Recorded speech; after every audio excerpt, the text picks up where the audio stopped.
What's going on, creators? Yeah, I just want to get on here and bring everybody back to now. Appreciate y'all being here and vibing with me for a bit. Yeah, today got an interesting topic to bring to your awareness, and that has to do with waiting is resistance. And so it's something I've experienced a lot of. Probably a lot of people that maybe have like tinkered with like the law of attraction, manifesting, any of this type of metaphysical type of practice.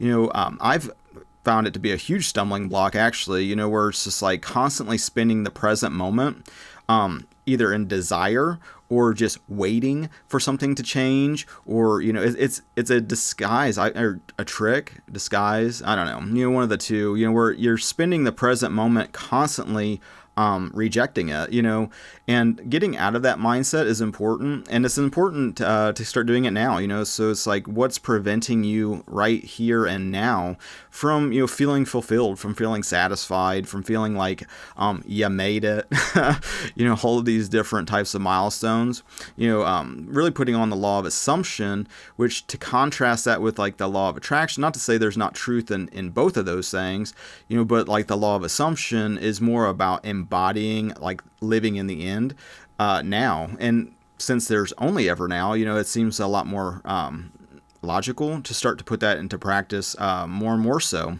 And so whenever like you're tempted with maybe desire, or like you really want to create something or manifest something, and as far as I'm concerned, like manifesting is basically taking an inner idea and bringing it to reality. And how well you're doing at that, is how well you're, like, quote unquote manifesting. And so like music is a good example, because that's something that you're kind of working on in like your inner world. You have like an idea of how you want something to sound or how you want it to come together. And then, how good are you at executing that ideal and bringing it, in front of people, in front of others. And that's kind of where I'm at when it comes to like manifesting. Take some of the magical element out of it, but not to say there isn't a magical element to it, because a big part of it is realizing that God's the one that brings it to you, that God's the one that is drawing it to you.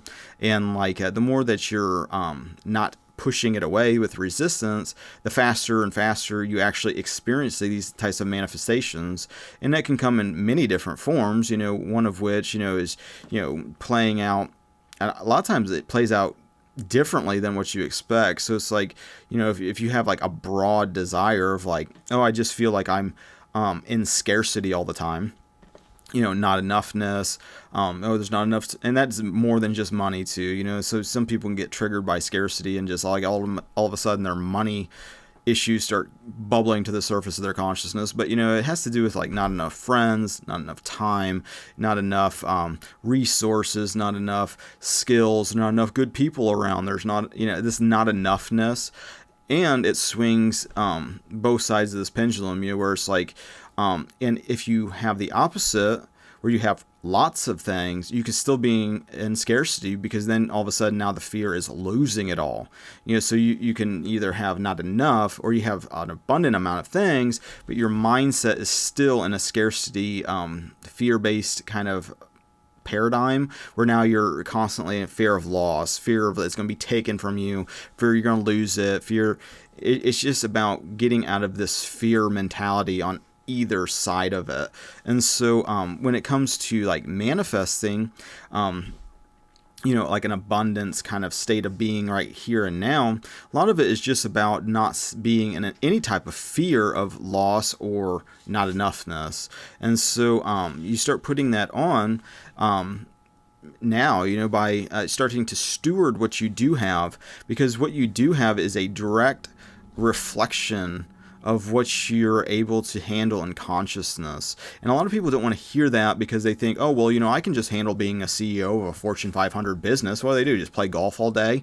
How hard is that? But until you walk a mile in somebody else's shoes, there's a lot of dramas and shit to deal with, even as like, somebody who has like a business, it's like, sometimes you get the vibe from people of like, oh, you must be so happy all the time, and it's just like, well, or people just assume that all of a sudden you're just loaded all the time, all of a sudden, and you're just like, the person to ask for, a handout or whatever, and it's like, well, if you really understood what's going on here, it's like most of it's coming in and going out just the same. It's like being part of that flow. So it's like, you have somebody who's like, what are you doing all day? Just counting your money? It's like, what is going on with your mindset? And it's just like, as much as like you get is like, well, you pay a guy $600 a week, $1,000 a week, so it's like you have all the shit going on, and so really, even with those types of things,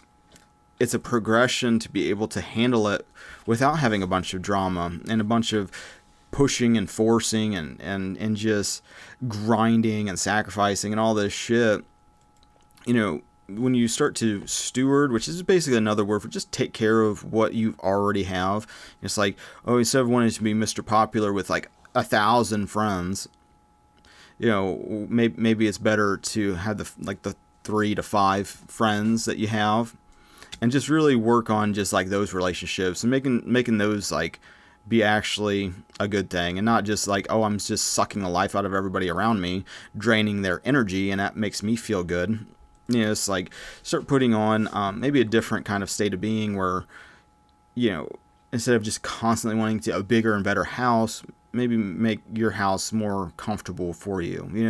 And as you're doing these things in consciousness, it'll naturally start to evolve and expand, because that's just part of love. Love is always expanding. Fear is constricting. And so, and then, another part of that is, as you embody more of your identity in Christ, the more it'll just naturally mirror these different aspects of abundance and prosperity and health and well-being, and ultimately not living in a state of hysteria and fear and manipulation and reactivity. You can actually start then to create more and more of who you desire to be in each moment, as long as you're not spending the present moment desiring something else, and it's like, and not to like say that as like a triggering thing, but it's like if you're constantly desiring more and more and rejecting the mirror of reality that you are already kind of dealing with consciously, unconsciously, it's like when you let go of the unconscious programming and limiting beliefs and the resistances that you have, that's what's pushing away the love and joy and peace, what you actually desire anyway. So having more shit added before you can steward it in your consciousness is just going to create more and more resistance. And actually, just even the idea of more, like maybe, I don't know, money is a good example, because we all got to kind of deal with that. And it's like, it sucks to be poor. Anybody that tells you it doesn't suck to be poor hasn't been poor.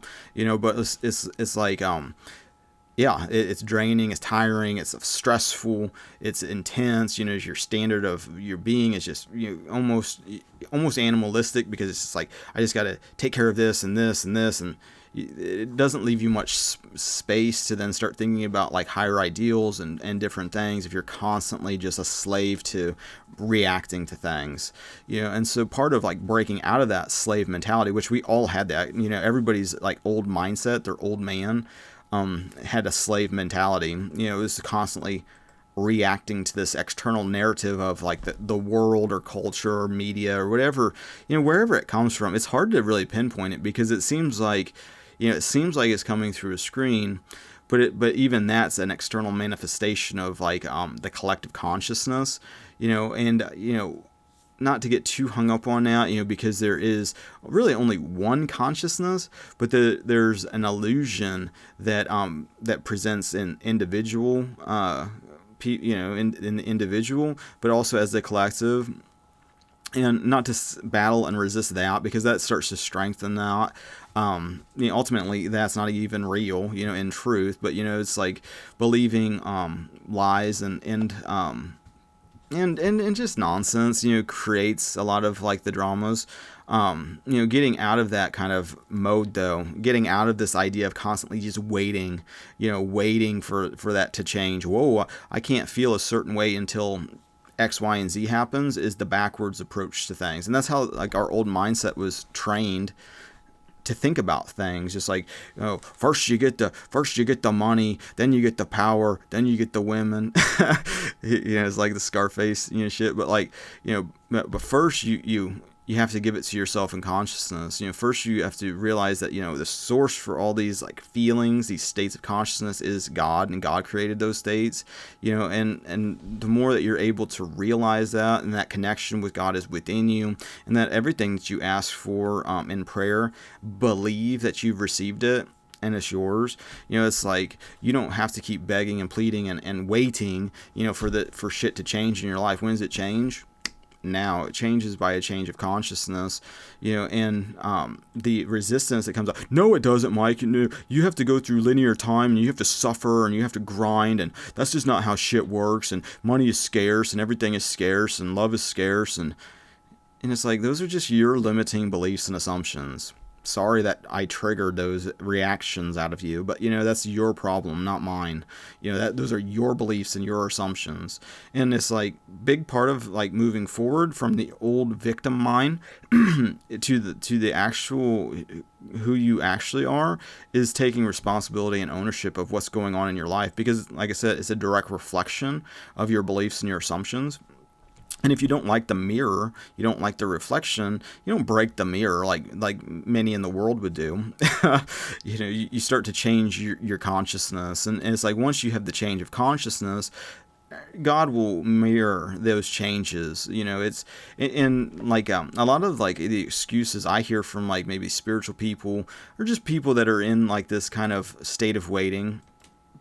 And there's, it's all over the place. There's the people waiting to die, basically. This is like, waiting for Jesus to come back, waiting to die, waiting till somebody saves them. It's like waiting for the manifestation to happen, waiting for the bridge of incidents to unfold, it's like, you're already blessed now, according to God and in the Bible. It's like, so it's like either you're embodying that you believe that as the truth, that Jesus is within you, that to seek the kingdom of God and God's righteousness, and all these other things will be added. It's like, well, what are all these other things, Mike? He's like, look around, look what creation is. It's like, this is just a tiny taste of it.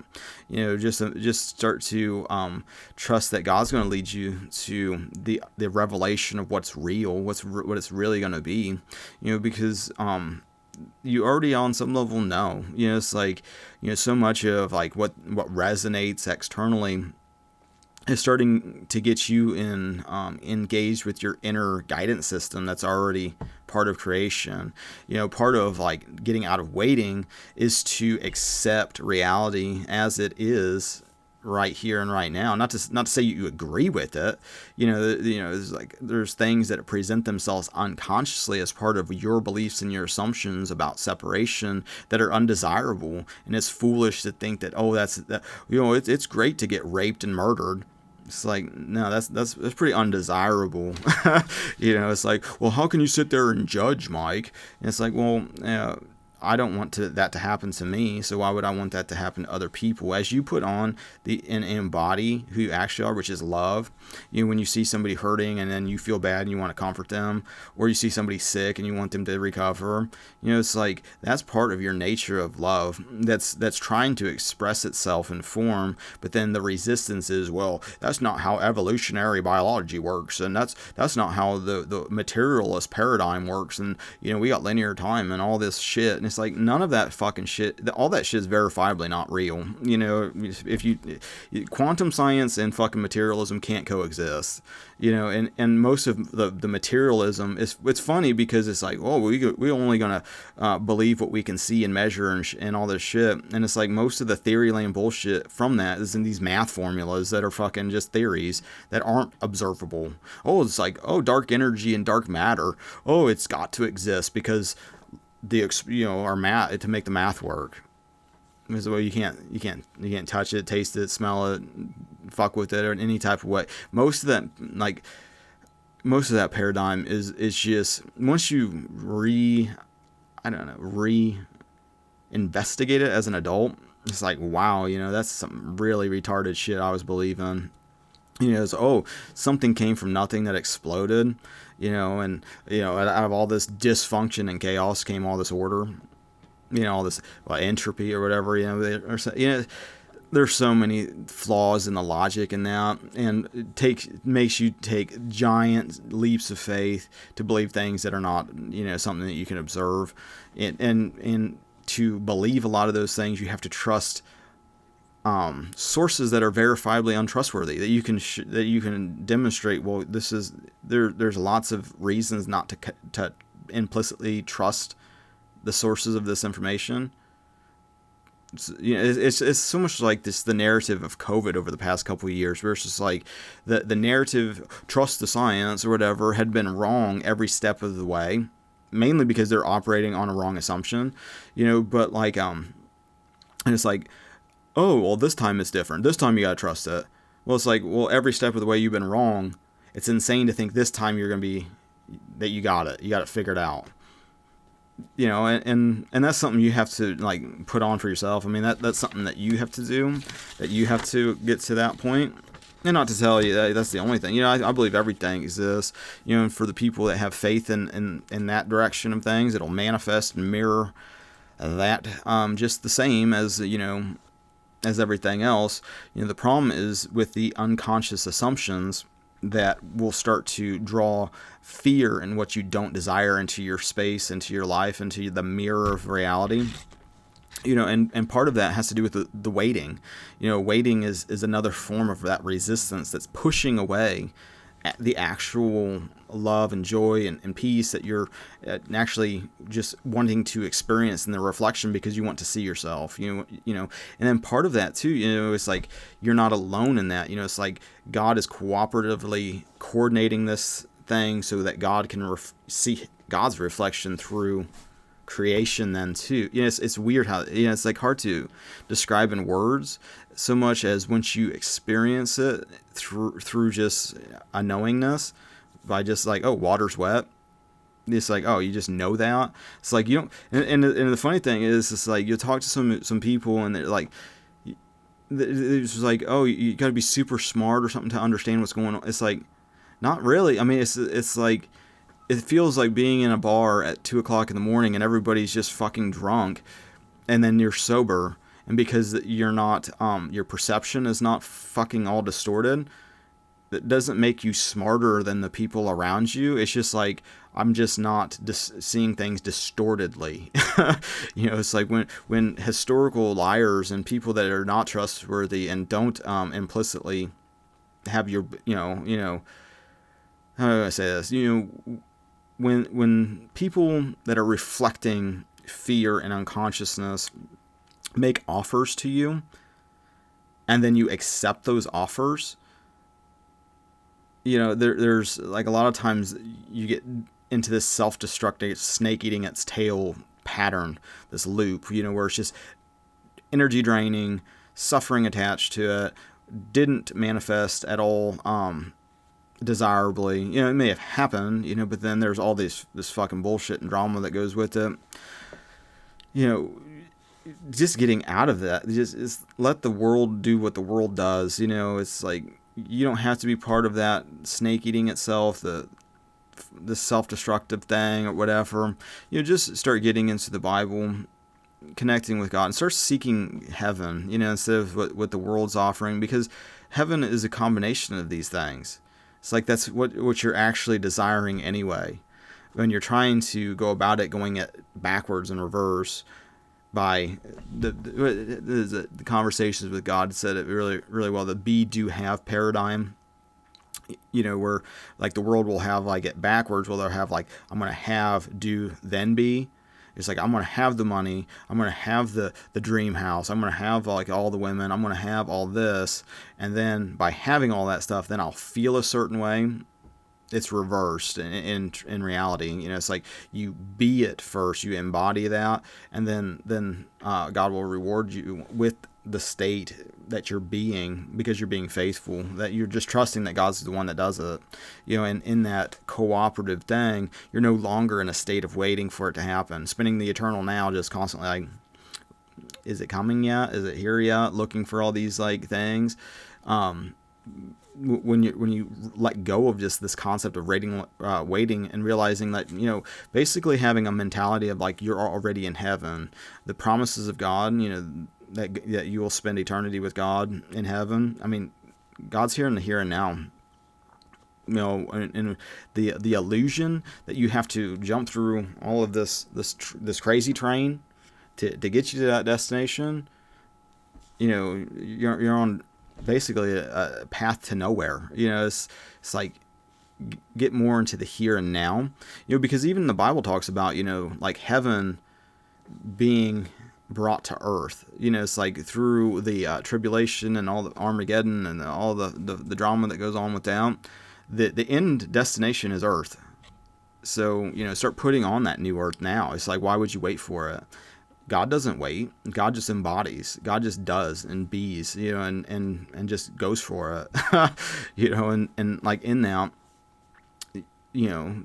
everything starts to reflect that, and so, yeah, I just wanted to bring that to you guys' awareness, to your attention. Start putting it into practice so you're not spending the here and now just constantly just waiting for things, just waiting. Oh, I'm going to suffer and put up with a bunch of horse shit hell waiting for heaven. It's like, why are you going to spend the waiting room in hell when you can spend it in heaven? It's all a choice. It's like you can choose that now. And I encourage you to. That's the only way you'll ever know. Is what Mike's saying. Is it complete nonsense, crazyville bullshit, or is it something that you can tangibly put on, see it for yourself, and realize the truth through experience? Which that is what I'm encouraging you to do. The teacher is within you. And to start to listen to that. It's like you can listen here as a mirror or whatever, but ultimately go within, ask God yourself what to do and how to be and how to interpret reality, because everybody's unique, and I think everybody experiences the physical, the relative world in a unique way. It's like I think that's one of the things that I've learned through just talking to so many people is like everybody. It's like some external event could happen.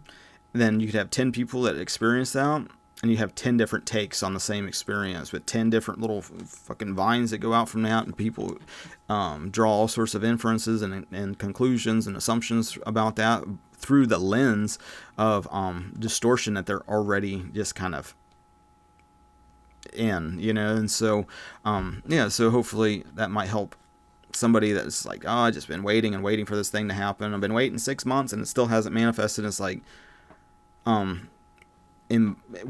about what you're trying to have manifested are you trying to achieve anyway? It's like, are you trying to achieve freedom? Are you trying to achieve like fun? Is it be something to, you got to ask yourself those things. And, it's like, sometimes I'll get in this thing, it's like, oh, it'd be like this magical you made it moment or whatever. And it's like, I'll have to remind myself to like put on like how I feel like if I'm on vacation, that just lightheartedness, things are easier, there's not the stress, there's not the dramas, and then just kind of just live in that kind of state. I'm not worried about tomorrow and not really worried about what's going on, just kind of enjoying the weather, enjoying the day, enjoying whatever's, happening, and not creating a bunch of resistance along the way. And not creating a bunch of like, well, if I only had, then I could be a certain way. But trying to get more and more so into just being happy for the way things are going, that, everybody's alive, that, that I can see, and people aren't dying around me and, all that kind of stuff, and be thankful for the health of like, wife, kids, family, pets, those kind of things you can take for granted until like, one day somebody just, I got, some fucked up medical thing going on. Not to say that that's a death sentence either. It's like the more I kind of get into realizing that you aren't separate from the one that's sick, you aren't separate from the one that's dying. There's still you're all connected in consciousness, and like your thoughts and prayers have a big influence on the situation. It's not just nothing to do about it. It's Yeah, but that's a topic for another day.